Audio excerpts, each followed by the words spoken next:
Hi everyone, how's it going? It occurred to me that I have not done a vlog in a really long time, and I actually hadn't completed or finished my part two, I guess you could say, of my miscarriage. And I thought it might be good to share exactly what happened, just so that if anyone else is going through it, they have some common ground, or if they have any questions, you're more than welcome to message me, and I can share with you more about my experience. But I am going to share exactly kind of what happened, and it's a little bit graphic, so if you're squeamish or you don't like to hear about blood or stuff like that, I'd probably just click off and stop watching. Um, so I was actually freaked out after I found out that I was going to miscarry, or that my baby had died, but I hadn't actually miscarried it, or it hadn't come out yet. So I had to actually wait for that to happen.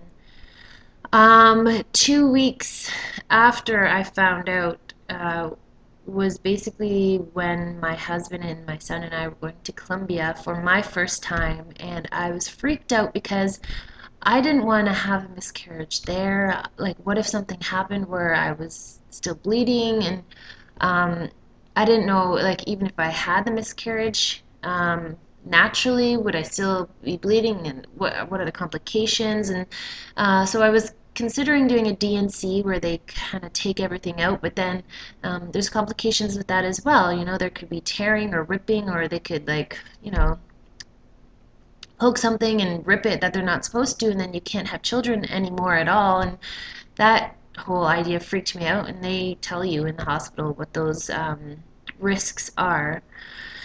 Also, you could do the pills where it actually makes you contract and expel. So I first thought I was going to do the D&C, and then they told me the risks, and I was like, I can't do this. I just can't. And then they prescribed me the pills, so I wanted to wait a couple days and then take the pills. So luckily, my body actually started to do the whole process on its own. A couple days after I had gone to the hospital for the D&C and didn't do it, my body started to have contractions, and it was somewhat like you're having a baby, but not as intense. It was like severe cramping. So that happened around 7 o'clock at night. It started to feel like get a little bit more intense.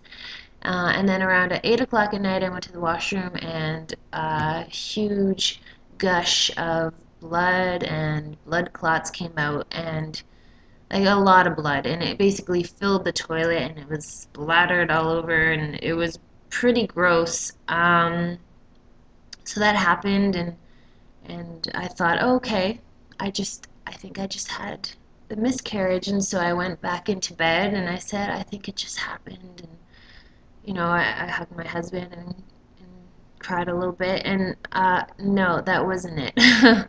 So then for the next hour or so, I had about six more, well, probably 8 or 10 more of big, huge gushes of blood. At one point, I went to the kitchen to get a drink of water, and I had a huge gush, which I couldn't control. Like, I could kind of tell when it was going to happen, but this one I couldn't control, and a gigantic jelly thing. And I don't know, apparently Henry seems to think, my husband seems to think it was like coagulated blood, but I don't know if it was the sac or if it was blood, or it didn't look like blood. It wasn't dark black or whatever, but it was like more of like a salmon kind of color. Sorry. And it was jelly, and it was like sitting in my pad, which was really gross. But I had to go. I went to the washroom because I like ran down there so I wouldn't get anything on the carpet, and it was like, ew, there was blood all over the place, and I was, of course, calling to my husband, Henry, because I needed help because I didn't have, like, I didn't want to get blood all over the place, and I wanted like a towel or something. And he, of course, couldn't hear me because in the bathroom downstairs, it's hard to hear. So I'm like yelling his name out, screaming it, and crying, and he's not hearing me, and I'm freaking out. And at that point, it was about my seventh gush, and all this crazy stuff was coming out, and I was kind of freaked out, like, oh my gosh, what if I'm bleeding too much? I don't want to hemorrhage and like die down here. I was freaking out. So, anyways, I kind of sort of cleaned up and took my pants and held it so that I didn't make a mess of the carpets. And I went upstairs and I said to my husband, I think we need to go to the hospital because I think the rule of thumb is 3 soaked pads in an hour, and I was up to like 8 at that point. And of course, I didn't know what to expect. You don't hear this kind of stuff, but anyway, so my parents came over to watch my son, and my husband and I went to the doctors, and I told the doctor or the male nurse that I was having a miscarriage, and he said, "Oh, well, are you sure?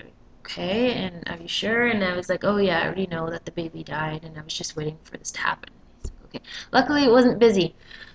So I was there, and it slowed down, and I had got an IV in my hand, which sucked because I hate needles.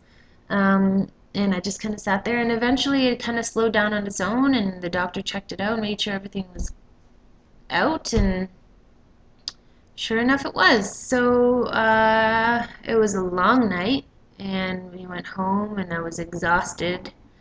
And we basically, the whole family took the day off work and school the next day, and we just kind of hung out, and that was it.